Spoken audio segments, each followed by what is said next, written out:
Hello everyone, in this video I'm going to explain the tire swap function for the Mata2 or Mata2E display. So as you can see, we have a display here with the rear right tire at 38 and nothing on the rear left or front right.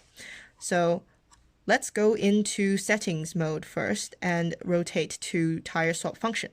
To do that, you hold down the middle button to enter settings mode. Okay, PSI will flash on the screen. Now press the middle button 1, 2, 3, 4, 5, 6, 7, 8, 9, 10, 11 times. And you'll see C1 flashing on the screen.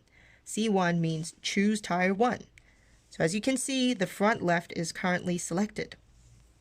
What happens with tire swap is you choose the first tire and choose a different tire, and then they will swap in position. So let's choose the rear right tire and swap it with the front right. To do that, you press the right button once, twice to select that position. So now you can see the tire position flashing. It's for the car rear right. And then we go and choose the second position by pressing the middle button once, and you'll see C2, choose tire 2, flash on the screen. Now the front left is currently selected. We don't want that. We want this position selected. So press the right button once, and the front right tire is selected. Now we can exit tire swap and the settings mode by holding down the middle button.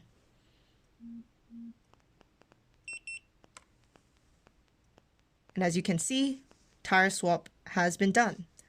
The front right and the rear right has swapped.